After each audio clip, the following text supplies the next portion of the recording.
Hello les légendes, on a invité Jules Marie sur la chaîne pour débriefer ses stats avec notre expert du circuit Fabs Barreau, qui avait analysé le jeu du français pour l'un de ses clients. Fab offre des pistes de travail à Jules pour aller grappiller de précieux pourcentages dans son jeu. Et si vous voulez mieux connaître votre propre style de jeu grâce à la stat, on a mis en place un quiz qui prend 3 minutes en lien dans la description. Vous recevrez des infos précieuses sur vos forces et vos faiblesses pour optimiser votre jeu. C'est gratuit et méga utile. Foncez. Donc, Est-ce que tu peux nous dire qui c'est ou ça reste secret? Oui, je peux le dire maintenant. C'était Vachek Pospisil à Mouilleran le Captif. Très bien. Jules, déjà, est-ce que tu peux nous dire si tu récupères tes stats, si c'est un truc qui t'intéresse, quel est ton point de vue sur ce sujet-là? Moi, je récupère pas les stats. Par contre, je les regarde à chaque fin de match, en fait, sur l'application ATP. Voilà, on peut avoir les stats, service, ace, double faute, pourcentage, etc. Plein de trucs. Je trouve ça super intéressant, ouais, pour savoir un peu la tendance du match, comparaison par rapport aux autres matchs. Mais c'est vrai que je prends pas le temps de les récupérer pour analyser vraiment en détail. En revanche, c'est vrai que je regarde à chaque fin de match, quoi. Et ce qui te fait tiquer le plus, ça va être quoi? Les fautes directes, évidemment, les balles de break non converties. Enfin, où est-ce que tu vas mettre le plus d'attention? Non, c'est le pourcentage de premiers services en fonction, bien sûr, du match. C'est-à-dire que si j'ai fait plein de premières secondes, ce que je suis capable de faire pendant un match, ou si j'ai envoyé du bois tout le match, savoir combien j'ai passé de première balle, ça c'est important. Bon, il n'y a pas les kilomètres heure, ça c'est dommage. Les balles de break aussi converties, ça c'est important. Et combien je gagne de points aussi derrière ma première, derrière ma seconde. Ça, je regarde pas mal aussi. Bon, Fab, on va attaquer d'emblée. Qu'est-ce que tu as récupéré? Qu'est-ce que tu peux nous dire sur le jeu de Jules? Alors, c'est ce que j'avais récupéré avant le match et j'ai rajouté aussi le match contre Pospisil dans le même ça a bilan. dû diminuer. Ça a dû diminuer un peu le bilan. Non, c'est vrai. Alors, après, j'augmente parce que j'ai des stratégies aussi pour arriver. L'idée, c'est que le bilan, il y a eu 50% des points gagnés, 50% des points perdus. Donc, c'est vraiment pour faire des moyennes.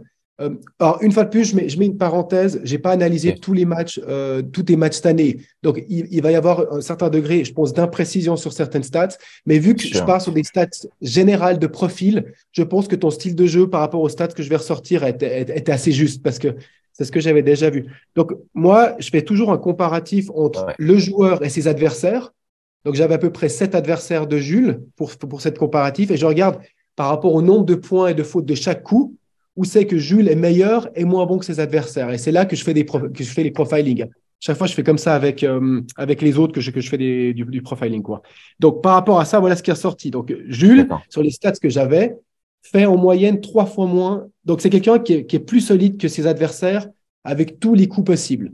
Donc, il fait moins de fautes directes avec les 5 coups possibles. Donc, j'ai sur la stats que j'avais, 3 fois moins de fautes directes avec le service, donc de double faute, 3 fois moins de fautes directes en retour, en coup droit, 30% de fautes directes en moins en revers et aussi 3 fois moins de fautes directes à la volée que ses adversaires.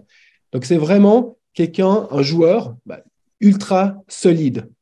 Et donc, ça, c'était le premier point, la première force, quelqu'un qui fait donc ultra solide, ultra consistant. Et deux, cet avantage, on peut vraiment le voir dans les rallyes de plus de 5 frappes. Donc, quand le rallye se prolonge, c'est là que Jules est le plus fort en gagnant 54% de ses points. Donc là, pour vraiment résumer très globalement, voilà les deux forces expliquées. Et ça nous emmène vers un jeu que j'appelle un contreur.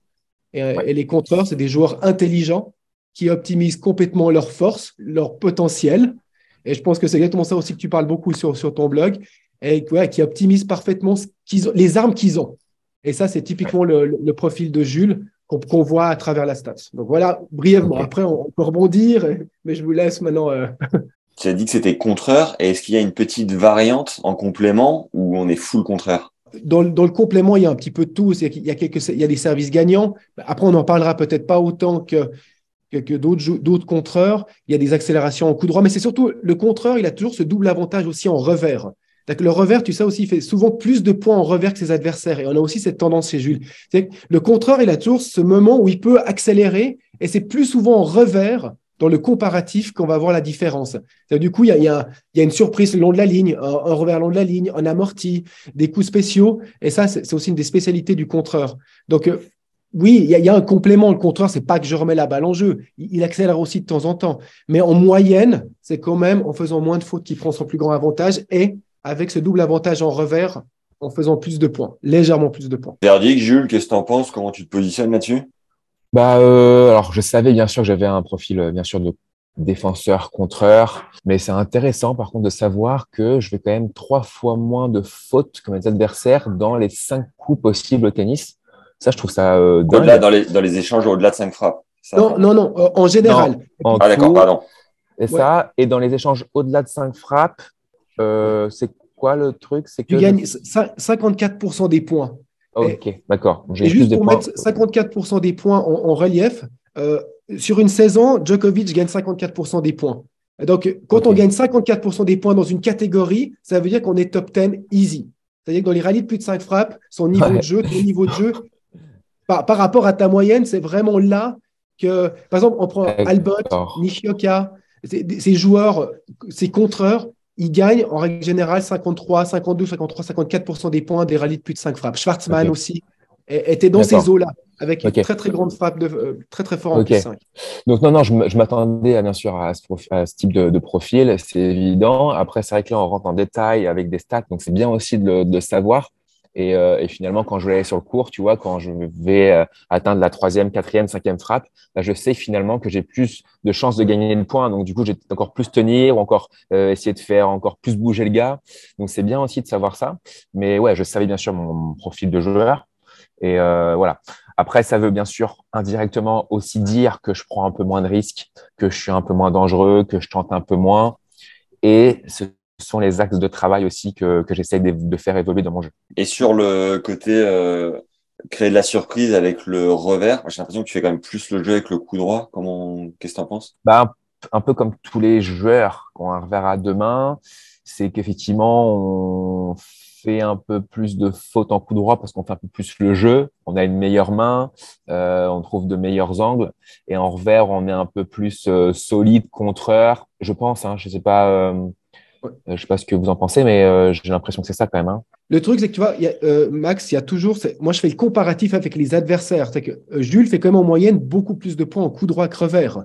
Ouais. C'est deux fois plus. Mais par rapport, le tennis, en règle générale, les joueurs font plus de points en coup droit que revers.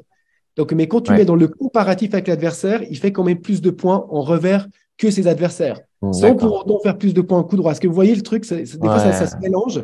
C'est que voilà, un coup Ok. droit est par définition meilleur qu'un revers dans le tennis. C'est souvent le Ouais. cas. Ouais. Mais dans le Ouais. comparatif, on peut être meilleur que ses adversaires en revers. Est-ce que Et tu sais si je fais plus de fautes en coup droit ou en revers? Du pareil au même. Là, sur le bilan que j'ai eu de toi, le ratio de fautes en coup droit était très, très bas. Très, très, très bas. Ça veut dire que mon coup droit est meilleur, non? Je fais plus de Ah, points avec et je fais autant de ouais, fautes? c'est difficile à dire. En tout cas, dans le bilan que j'ai, Ouais, d'accord. le coup droit était meilleur que le revers. Par contre, Ok. j'ai envie de dire que peut-être si j'avais eu un échantillon un peu plus grand, Ouais. avec d'autres Oui, types oui. de joueurs en Bien face, sûr, bien sûr. peut-être ça aurait. Parce que moi, comme ça, de base, je dirais que le revers est meilleur parce que le contreur, en moyenne, son revers est meilleur Bien que ses sûr. adversaires. là où Jules a tiqué, c'est quand tu as donné la stat de voilà, tu gagnes 54% des points au-delà des rallyes de 5 frappes. Donc, ça équivaut à une stat de top 10. C'est quoi la contrepartie? Ça veut dire que quand Jules joue contre un gros punch, enfin un gars en cadence qui est en service plus 1, Ouais. à quoi descend son pourcentage? Quelle est la valeur sur laquelle il Bah, peut se baser pour se dire, OK, regarde, là-dessus, il faut absolument que j'aille chercher, quoi. je vais te donner une information qui va rejoindre le 54%. C'est que donc, il gagne 54% des points de plus de 5 frappes, mais que 36% de la totalité de ses rallyes sont joués en plus de 5 frappes. Ouais, Et par contre, le 36% par rapport à l'ATP, c'est au-dessus. Donc, il joue plus, voire beaucoup plus de rallyes de plus de 5 frappes, mais ça reste 36%. Donc, clairement, les joueurs qui vont l'embêter, puis en plus, on a un très bon exemple parce que Pospisil était un type de joueur puissant en service plus 1. Et c'est là, c'est dans le service plus 1 que les joueurs peuvent prendre un avantage sur Jules. Après, quand les Hmm. rallyes commencent de plus de 5 frappes, non. Mais le tennis est quand même un sport qui est plus dans des filières courtes que longues. Ça, c'est la réalité. dans le top C'est, 100, c'est quoi la stat des filières Ouais. Tu as dit que Intéressant Jules, ça. c'était 36%, mais dans le top 100, c'est combien? ah non, il est dans la moyenne. J'ai dit, non, non, je me suis trompé. J'ai dit 36. 36, en fait, 36, c'est dans la moyenne. Il ne joue pas OK. plus. Non, là, je me suis trompé. Il ne joue pas plus de longs rallyes de plus de 5 frappes. Donc, c'est la moyenne. Si tu veux, 64% des rallyes dans le top 100, 64% sont entre 1 et 4 frappes et 36% sont plus de 5 frappes. Et Jules est exactement dans ces moyennes. Ok, Mais tu ok, vois, quand même, d'accord. c'est quasi 2 fois plus de rallyes qui se terminent en moins de 5 frappes. Très, très, très, très bon en plus de 5. C'est Et, super intéressant, je trouve, franchement. et globalement, Jules, est-ce que tu as l'impression que plus tu joues à niveau élevé, plus les mecs sont en service plus 1, te rentrent dans la tronche et c'est difficile à gérer? J'ai l'impression que sur les premiers matchs de ta saison, tu avais quand même le contrôle sur le jeu et plus tu avances en tchal, plus tu montes en niveau, plus ça va vite. Enfin, comment tu ressens tout ça, quoi? Ouais, non, des fois, en futur, je joue des mecs qui tapent très, très fort aussi, hein, franchement, qui font service plus 1, quoi. Ça dépend vraiment du profil de joueur, j'ai l'impression. Franchement, tu peux avoir un joueur top 100 qui joue l'échange, qui est tactique, qui frappe fort, mais sans te faire des winners tout le temps. Tu sens que tu vas prendre un winner à chaque fois qui peut armer, tu vois. Par exemple, un Maestrelli que j'ai joué justement en Vasek Ouais. Pospisil, qui est 160, il me semble. Bon, bah, effectivement, lui, il sert à 220, mais je lui ai mis 600 en premier set. Ouais. Et c'est un joueur qui frappe très fort du fond, mais j'arrive bien à lire sa balle. Donc, du coup, j'étais souvent sur la trajectoire de balle. Donc, finalement, il n'a pas mis beaucoup non plus de winner, il me semble. Et il y avait beaucoup de rallyes. Alors que c'est un joueur qui sert à 220 et qui frappe fort du fond. Il y a tellement de paramètres en jeu, savoir si tu lis bien où va la balle, je sais pas, plein de trucs. Donc, non, j'ai pas l'impression qu'arriver en challenger, ça soit plus rapide, plus fort ou que ça soit service plus 1, quoi. D'accord. J'ai pas l'impression. Mais ça dépend aussi peut-être de la surface. Peut-être les challengers en indoor, il y aura plus, évidemment, plus de joueurs qui vont être très forts dans des filières courtes. Mais après, des challengers sur terre battue, on va rencontrer aussi des catégories de joueurs plus défensifs. Parce que c'est souvent les Ouais, spécialistes de terre battue, c'est pas des serveurs volleyeurs, quoi. Je veux dire, c'est quand même des joueurs ouais, qui c'est sûr. tiennent la balle, qui mettent du lift, de la rotation, tout ça. Donc, Est-ce que ça va être un point important de ta prog sur 2023, Jules? Pas de jouer sur des surfaces plus lentes? Ouais, d'aller peut-être Non. chercher de la terre externe et Non, bah, je pense d'aller que limer pendant 3. non, bah, je pense que tu me contrediras, mais je pense qu'un contreur, alors moi c'est mon avis, mais je sais pas par rapport aux stats, mais je pense qu'un contreur est meilleur sur dur, puisque un contreur, il est un peu derrière sa ligne, pas en mode lime, mais voilà, contre, à l'affût de la balle courte, on va dire, et il a besoin quand même, du coup, il aime bien courir latéralement, et il a besoin de se replacer rapidement, donc d'avoir des appuis solides sur green set par exemple pour revenir vite dans le cours et pour optimiser le replacement et pourquoi pas 4 heures. Et là, je trouve qu'en fait, il glisse, donc il met moins de temps à revenir dans le cours, donc il est moins efficace, je trouve, dans le contre et dans la défense. Voilà ce que je pense. En tout cas, moi, je suis meilleur sur dur. Enfin, mon déplacement et mon replacement est meilleur sur dur. Et du coup, je suis un peu plus efficace et j'embête encore un peu plus les joueurs. Ouais, je confirme, hein. Le contreur n'est pas un spécialiste de terre battue parce qu'il Hmm. il manque de rotation, de poids à sa balle. Et par contre, vu qu'il aime prendre la balle tôt, les surfaces rapides le fait être un meilleur contreur. Donc peut-être même le contreur, des fois, il lui manque le service, mais il compense par une capacité d'absorption, on va dire, des balles rapides qui fait qu'il peut être très très bon sur herbe, en indoor et sur dur, comme tu l'as dit. Donc je confirme, tout ce que tu as dit, c'est C'est ça. ça. Parce Ouais, finalement, un contreur qui joue sur surface lente, on va dire sur terre battue, comme tu ouais, l'as dit, il va jouer plus de joueurs qui défendent ou qui jouent plus lentement. Et du coup, ça l'arrange pas parce que lui, il a besoin d'exploiter la vitesse de l'adversaire complètement. pour bien jouer, en fait. Ouais. Tu vois, Max, c'est la différence entre ce que moi j'appelle le contreur et le remiseur. Pour moi, le remiseur, c'est quelqu'un qui est capable de générer du top spin, du lift sur chaque frappe. Typiquement, l'Argentin ou l'Espagnol qui décale tout et qui te met toutes les balles sur ton revers. Ça, c'est la stratégie numéro 1 du remiseur. J'ai du physique, j'ai du mental, je décale en coup droit, je mets le maximum de rotation sur le revers de l'autre. Et ça, c'est pas le style de jeu de Jules. Jules, c'est ce joueur intelligent qui sait prendre sa chance au bon moment et qui contre et qui embête aussi parce qu'il ramène tout, super déplacement latéral. C'est pas les mêmes catégories de joueurs. Est-ce que tu as d'autres stats sur Jules que tu peux nous partager qui peuvent éventuellement le faire progresser, peut-être, je sais pas. Oui, alors j'avais pensé à un truc qui peut être intéressant. C'est que j'ai comparé Jules à 3 grands champions qui étaient des contreurs. Donc j'ai comparé les statistiques de Jules à Michael Chang, Leighton Hewitt et Gilles Simon, qui les 3 étaient catégorisés, chez moi en tout cas, par des contreurs. Et puis, j'ai Ok. donc comparé ces stats aux siennes pour voir. Parce que tu vois, ce que j'aime bien quand on prend des top 10, c'est qu'on peut les prendre comme des rôles modèles, des modèles, et dire qu'est-ce qu'on peut faire pour leur ressembler un peu plus, vu qu'eux, on va dire qu'ils ont optimisé au maximum ce qu'ils avaient. Ils sont arrivés comme top 10. Bien sûr. Donc, voilà ce que j'ai pris. Et j'ai trouvé deux différences entre Jules et eux, globalement. Hein. Un, c'est le pourcentage de premier service. Sur l'étude que j'ai sur Jules, tu es à 73% de premières balles dans le terrain. Eux étaient en moyenne à 55% des premières balles. Donc, Yui, Chang, Simon, peut-être pas en fin de carrière, mais au milieu de carrière, c'est des gens qui voulaient prendre beaucoup de risques en première balle pour augmenter le ratio D, c'est de service gagnant. Donc, Jules, sur l'étude que j'ai sur toi, quand ta première balle passe, 18% du temps, c'est un ace, c'est un service gagnant, alors que eux, on va dire, Chang est à 27%, Yui 34% et Simon 30%. On est quasi au Ok. double des de service gagnant pour 10-15% de première balle en En moins. moins. Ça, c'est la plus grande Ok. différence. Ouais, bien sûr, j'en ai conscience. Alors, moi, c'est un axe de travail. Là, j'ai 4 axes de travail depuis 2 mois et demi, on va dire. C'est effectivement taper fort en première. Taper fort en première. Donc, ça rejoint exactement ce que tu dis. Donc, effectivement, peut-être passer moins de première, mais gagner peut-être plus de points. Moins se fatiguer aussi, faire moins de rallye. Ouais, donc ça rejoint complètement. Un rapide break pour vous dire, voilà, j'en ai plus appris aux côtés de Fab depuis qu'on fait du contenu ensemble que depuis que j'ai commencé le tennis, tout simplement. Merci à la stat. Et donc, en plus du quiz, on a aussi enregistré 4 optimisations pour progresser avec la stat. C'est 1h14 de contenu offert. Vous allez comprendre l'importance du service dans votre jeu, comment mieux retourner en fonction de votre style de jeu, exploiter le schéma service plus 1, et enfin optimiser la fonction de votre revers. C'est le second lien dans la description. Et concrètement, sur l'axe de travail, sur la première, comment tu progresses, comment tu bosses? Ça, c'est mental. Parce que à l'entraînement, il y a encore, tu étais là, au camp Technifibre, avec les petits crocos, là. J'ai servi, il y avait des tests là, avec kilométrage. J'ai servi à 204. Donc, ça veut dire que je suis capable de taper fort en première balle.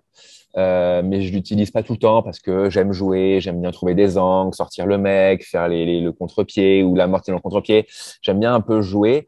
Et moi, tout ce qui est effectivement frappe plus 1 et en fait pas d'échange, j'aime pas. Il n'y a pas trop de jeu en fait. Ça m'amuse pas. Et moi, j'aime bien jouer en fait. Donc voilà. Mais bien sûr, le tennis a évolué et il y a de plus en plus de joueurs où c'est service plus 1, service plus 2, max des fois. Et c'est vrai qu'il y a beaucoup de matchs où je me dis j'ai pas transpiré, il n'y a pas eu beaucoup d'échanges. Soit j'ai gagné 4 et 3, soit j'ai pris 3 et 3, mais bon voilà. Et donc ce tennis a évolué. Et donc, je vais essayer aussi d'évoluer un peu mon jeu. D'ailleurs, depuis un mois, là, je travaille à fond sur ça. Et j'ai fait les matchs par équipe. J'ai gagné de très bons joueurs. J'ai fait 4 perfs en faisant ce style de jeu-là. Bon, il y a toujours un peu de rallye, ça c'est évident. Mais en tapant fort en première, en agressant beaucoup en retour.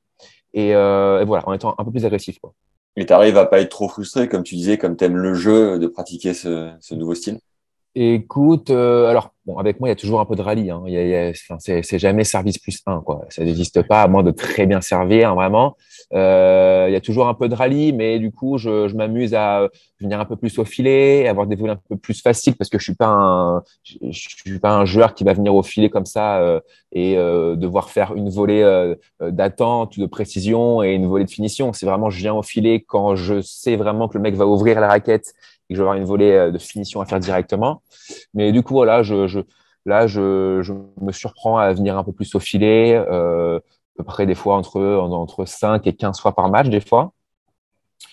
Donc voilà, j'évolue.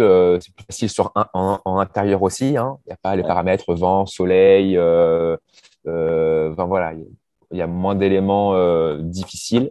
Mais voilà, j'essaie d'évoluer un peu, quoi. Avant d'avoir la prochaine stade de Fab, tu disais c'est mental. Est-ce que tu avais un blocage aussi mental d'envoyer ta première, te dire je flippe un peu, donc je fais de la première seconde? Ouais, en fait, j'ai une seconde balle qui est pas, j'ai un peu faible niveau puissance. Et du coup, j'ai cette crainte toujours que les joueurs vont m'attaquer. Finalement, s'il n'arrive vraiment pas souvent. Et le fait d'avoir cette crainte-là, je me dis, bon, si je passe un peu plus cette première balle, j'aurai pas cette crainte-là, ils vont pas m'attaquer, ils vont pas m'agresser, je vais pas me faire breaker, etc., quoi. Donc, voilà, c'est la crainte que j'ai. voilà, donc du coup, c'est que mental parce que je suis capable de servir à 205 km/h, pas en moyenne évidemment, en pointe. Donc, je suis pas non plus un gros serveur très puissant, mais voilà, je travaille dessus mentalement pour essayer de passer un maximum de premières balles et fortes. Merci pour ta Bah, je voudrais bien transparence. rebondir par rapport, Max, je voudrais bien rebondir par rapport à ça, au côté mental, parce que on a fait toute une étude avec mon ami Lionel Grossenbacher pour expliquer qu'est-ce qui explique les moins bons serveurs sur le tour.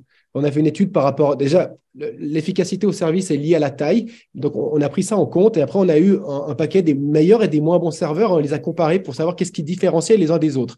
Et le constat final, c'était un 50-50. 50% des moins bons serveurs peuvent être expliqués par la technique et l'autre 50% que par le mindset, donc par le mental.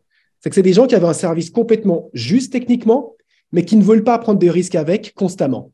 Donc, on est complètement dans ce que Jules a dit. Par contre, je rebondis aussi sur autre chose, c'est que moi, les stats que j'avais de toi, sur ta deuxième balle, tu étais monstrueux. Donc, c'est-à-dire que tu gagnais, ouais, ok, sur les stats que j'ai, 59% des points gagnés sur deuxième balle. Alors, peut-être c'est trop élevé par rapport à la réalité, mais dans ma stat, c'était élevé. Et là, en règle générale, quand j'ai des joueurs qui ont des si grands pourcentages sur deuxième balle, je leur dis, bah, tu étais tellement bon sur ta deuxième balle, raison de plus pour prendre encore plus de risques sur ta première, parce que voilà, moi, j'avais 59% des points gagnés sur deuxième et sur première, 64%. Et on avait parlé avec Max que l'idéal, c'est d'avoir entre minimum 15 à 20% de différence entre les 2%. Ah, c'est ça ok. l'optimisation. Et là, on est à 5-6. Donc, une fois de plus, Pas mal, hein. j'ai pas tous tes stats de cette année. Donc, je ne vais pas m'avancer en disant des choses. Peut-être cette année, ça a évolué. Mais en tout cas, sur ce bilan, c'est ce que j'ai. Bon, finalement, je sers l'acier, en fait. C'est ça que tu es en train de me dire. Comment? Finalement, je sers l'acier, quoi. Deuxième balle, t'es bon. Ah, putain, énorme. Ce qu'il te dit, en fait, c'est d'aller chercher encore plus en de première. risques. Ouais, voilà. Ouais. C'est ça. Parce que, Bah, c'est bien de savoir ça. Bah, super, bah, incroyable ce live-là. Magnifique. Et Ce live, ce live. du coup, Tu avais d'autres stats sur les Chang et Witt la dernière, c'est ça. C'est la dernière. Après, j'ai terminé. Donc, après, la deuxième plus grande différence qu'il y a eu entre Jules et Chang, Hewitt et Simon, c'est le nombre de points gagnants, donc de winner ou de ce que j'appelle un point provoqué, c'est-à-dire que tu tapes la balle, l'autre la touche, l'autre le touche mais fait la faute. La plus grande différence entre Jules et eux, c'est qu'eux font 30% de plus de points sur leur premier coup après leur service que Jules. Donc, on est vraiment sur le service plus 1. Mais l'un va avec l'autre. Si on prend plus de risques en première balle, on a plus de service gagnant et plus de balles courtes à attaquer. Bien sûr. Donc, vraiment, en changeant un truc, tu peux te rapprocher des stats de Chang, Simon et Hewitt avec un changement de mindset. Ok. C'est ça que j'avais vu. Tout le reste était très, très semblable. Dans les plus 5, dans la tête. Ouais, en tout cas, franchement, c'est super intéressant. Je suis super content de vous avoir parlé, les gars. Franchement, c'est super de savoir ça, de savoir que si vraiment je me force à taper plus de premières, et ben, je peux potentiellement gagner plus de points en une frappe, quoi, après le service. Ouais. Moins m'épuiser et gagner encore plus en confiance, quoi, finalement, au fur et à mesure des matchs, quoi. Tu bosses avec un prépa mental ou pas? Parce que là, tu nous as dit 2-3 fois, c'est dans la tête, c'est dans la tête. Comment tu gères cette partie-là? Ouais, j'ai vu, j'ai appelé un préparateur mental avec qui je vais continuer d'être en relation. Je vais appeler toutes les semaines, 2 semaines, voire plus fréquemment s'il le faut. Mais ouais, j'en ai parlé. Après voilà, hein, c'est bon, tu peux parler à un préparateur mental, etc. Après, c'est toi qui es sur le terrain. Donc, après, il peut te donner des outils effectivement pour réussir et pour mieux gérer. Mais sur le terrain, c'est à toi de taffer, quoi. Pour revenir rapidement là sur ton retour, tu as plutôt bien joué au départ. Après, tu as été blessé. On s'est croisé à Cannes. Tu m'as raconté aussi chose qui t'était pas arrivée en 6 ans de CNGT. Là, tu termines l'année un peu émoussé aussi physiquement. Est-ce que tu peux nous faire un résumé rapide de ta saison? En fait, je quitte l'Open de Caen 2021 où je gagne, je suis en surconfiance, je gagne un gros CNGT après à Hasbrook. Et c'est là où tu te dis, je retourne sur le circuit. Alors, même pas, non. Je fais Bagnoles de l'Orne, je me blesse et je m'étais pas dit, je reprends le circuit. En fait, c'est après Bagnoles de l'Orne, je pars en vacances, je parle avec un ami et en parlant avec lui et tout, c'est là où je me dis, vas-y, je reprends. Donc, en fait, je reprends à Cherbourg au Challenger, donc après cette blessure. Et je passe les qualifs en gagnant un mec, Skatov, qui venait de passer les qualifs à l'Open d'Australie. Je mets 6-2, 6-1. Je passe après contre Locke. Et en fait, je joue deux shapers au premier tour et je me reblesse. Alors, je gagne 6-4 au premier set. Je joue super bien. J'étais vraiment en full confiance. Et je me reblesse. Et du coup, je reprends un mois et demi, je crois. J'avais déjà pris 3 semaines. Et en fait, bah, ça a cassé un peu le rythme, quoi, hein. Ça a cassé complètement le rythme. Donc, je me suis bien soigné, je me suis remis. Et puis après, bah, le Challenger à Cherbourg, c'était une invitation parce que je suis normand. Et après, il a fallu repartir de zéro. J'étais, je crois, 1200e. Donc, bah, les qualifs de futur. Et donc, à Monastir, en extérieur, contre des mecs qui sont 1800, 2000, non classés, mais qui jouent bien au tennis, quoi. Ça joue entre moins 15 et moins 30 en qualif, entre moins 4 et moins 30, on va dire. Et voilà, c'est des conditions pas forcément idéales, donc faut s'accrocher. Les mecs sont de mort de faim, donc c'est au super tie-break. Donc tu vois, les qualifs pas évidentes. Et puis bon, j'ai quand même bien sûr pris des points. Aujourd'hui, j'ai 75 points. Je me suis qualifié 3 fois ou 4 fois en challenger. J'ai battu, je crois, 7 top 300 sur 11. Donc la stat est bonne. Et puis finalement, en futur, on joue pas des mecs 150, 180. Donc en fait, je peux pas montrer que je suis capable de les battre au début, sur les 6 premiers mois. Ouais, en fait, en futur, tu peux perdre des mecs 600, 500, tu peux gagner des 400, 500, mais les gens ne voient pas, en fait, vu que tu n'en joues pas, des mecs top 200. Et en fait, quand j'ai commencé à en jouer, j'en ai battu. Et en fait, les gars se sont dit, bah oui, en fait, il peut gagner, mais moi, je le savais, il peut gagner des mecs top 200. C'est juste qu'en fait, je les jouais pas. En fait, le niveau est vraiment, enfin, la différence de niveau est vraiment infime entre top 200 et top 800, je trouve. Sur un match, franchement, un mec qui est 800, 900, il peut jouer l'acier trempé, quoi. Et à Bouillon Captif, quand je joue à Maestrelli 160, où je mets 6-1 en premier set, et je gagne 6-4 troisième, la semaine d'après, je perds à 1000 en futur au premier tour. Un mec qui n'a pas de résultat. Et le mec jouait grave, quoi. Il faisait 2 mètres, il servait à 200, zéro faute, il se déplaçait bien. Je me dis, mais c'est pas possible. Et voilà. Et juste après, je rebats Tabure, 290. Voilà, donc en fait, année un peu mitigée parce que blessure. J'étais en full confiance, donc c'est dommage. J'aurais pu, je pense, avec les 3 mois et demi de blessure, être 350, arriver à l'objectif. Donc là, je suis top 500, 480. C'est pas si mal parce qu'il y avait quand même un changement de vie radical. C'était pas évident. Et donc, je suis content. Là, je vais pouvoir du coup commencer l'année 480, pouvoir aller dans le tableau final des futurs directement, peut-être tête de série, faire les qualifs de challenger, potentiellement prendre plus de points. Jouer des mecs plus forts, 150, les battre, prendre de la confiance. Enfin, voilà.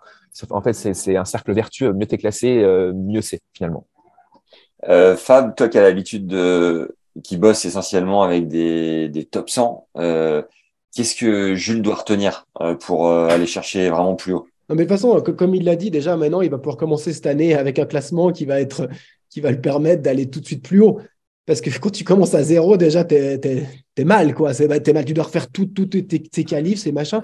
Mais après, bah voilà, moi, ce que je t'ai dit, c'est le service et le service puissant. Prendre plus de risques en première balle, moi, ce serait mon conseil, clairement. Ouais, ok. Parce que ça se déboucherait sur plein de trucs. Parfait. Ah, mais c'est top, parfait, c'est exactement ce que je bosse. Donc, tu vois, de l'entendre Cool. dire avec les stats et tout, toi, ça, c'est la réalité des trucs. Donc, c'est cool et je vais encore plus travailler dessus, quoi. Avant de terminer, Jules, est-ce que tu peux nous dire ce que ça te fait de jouer parfois en futur, en chal, et d'avoir une communauté si engagée qui fait des kilomètres pour venir te Ouais. voir? Première question. Et comme on n'a pas beaucoup de temps, deuxième question, ma spécialité. Comme c'est très dur, tu as dit, tu as changé de style de vie, tu t'es remis dans le dur, tu voyages, c'est compliqué, tout ça. Est-ce que tu aurais arrêté peut-être sans ta communauté, sans le soutien de ta communauté? Est-ce que tu peux nous dire les deux? N'oublie pas Ouais. la première question. Alors non, c'est top. Franchement, ouais. En France, en tout cas, il y a des gens qui font 2 heures à 3 heures de route pour venir voir mon match. Des fois, je me rappelle à Plaisir, il y a un mec qui avait fait 2 heures de route et le match était déjà fini. Il n'a pas pu me voir, le pauvre. Mais c'est fou, hein, c'est fou. Dès que je vais en France, j'ai au minimum entre 10 et 30 personnes qui viennent juste pour me voir. Donc ça, c'est top. Ça, c'est extra. C'est un vrai kiff, en vrai. Tu te sens pas tout seul. Ça t'aide? Ça fait une diff sur certains matchs? Ouais, ça m'aide, ouais. Parce que j'entends les breakers, les Jules et tout, je sais que c'est eux. Enfin, c'est top, ouais, franchement, ouais. Et puis, deuxième question. Alors, deuxième question, en fait, c'est simple, hein. Si j'avais pas eu cette chaîne YouTube, si j'avais pas eu cette communauté vraiment avec un taux d'engagement assez incroyable, j'aurais pas repris en fait. Hein. Moi, j'ai juste repris vraiment parce que je voulais documenter, montrer, voilà. Mais moi, j'avais gagné l'Open de Caen, j'avais fait bagnole, j'avais pas décidé de reprendre. Hein. Vraiment parce qu'on m'a poussé, on m'a un peu ouvert les yeux sur l'engouement que la chaîne avait et puis sur la possibilité qu'il y aurait au fur et à mesure des mois avec la reprise de l'ATP. Et bon, finalement, le fait de m'avoir poussé, je me suis aussi dit, bon, c'est pas fini, j'ai 30 ans, genre, j'avais 31 ans quand j'ai repris, j'ai 31 ans, je viens de battre 4 mecs incroyables, j'ai encore le niveau peut-être sûrement pour faire les qualifs de Grand Chelem. Et donc, l'enjeu sportif était quand même bien mieux que de faire les CNGT que j'avais gagné 5 fois. Et voilà, il n'y avait plus vraiment d'enjeu sportif. Et donc là, voilà. Mais bon, c'était effectivement, faut reprendre l'entraînement intensif tous les jours. Voilà, c'est pas évident quand depuis 6 ans, tu t'entraînes pas finalement, quoi. Ouais, tu m'as dit à Cannes, j'ai pas fait d'entraînement physique depuis X années parce que tu matchais tout le temps. Donc, C'est toi, ça, je faisais 120 matchs par an, tu vois. Donc, un match tous les 3 jours, ça te garde physiquement pas mal, quoi. Mais sauf que, voilà, je faisais plus de footing, plus de gainage, je m'entraînais même plus, en fait. Je jouais tous les week-ends, 3-4 matchs par week-end. Donc, puis j'entraînais, je faisais d'autres trucs, hein. Donc, voilà. Donc là, il a fallu reprendre vraiment le mode de vie de 2010-2015, quand j'avais 20 ans. Et voilà. Et en vrai, je kiffe, hein, c'est super. Et là, tu as dû reprendre le mode de vie parce que les mecs sont beaucoup trop forts physiquement ou parce que tu matches moins, donc physiquement, tu as besoin de Parce que, compenser? parce que je me suis blessé. Donc, il a fallu reprendre des bases, mobilité, échauffement, des trucs un peu relous que tu fais tous les matins, mais obligatoires. Et puis, musculairement, hein, que ce soit pareil à droite du corps, à gauche du corps, tu vois, c'était il y a un peu trop de différence. Et puis, se réentraîner simplement, enfin, classique. Hein. Bon, merci les gars pour l'échange. Merci beaucoup. Hein. Merci à toi, Max.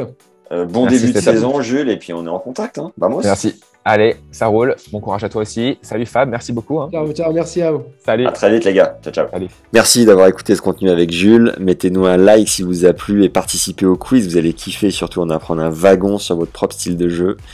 Récupérez au passage les 4 clés stats pour comprendre l'importance du service dans votre jeu. Comment mieux retourner en fonction de votre style de jeu. Exploiter le schéma service +1 et enfin optimiser la fonction de votre revers, c'est le second lien dans la description. Et surtout, partagez cet épisode autour de vous, ça nous aide comme jamais. Merci beaucoup et à très vite.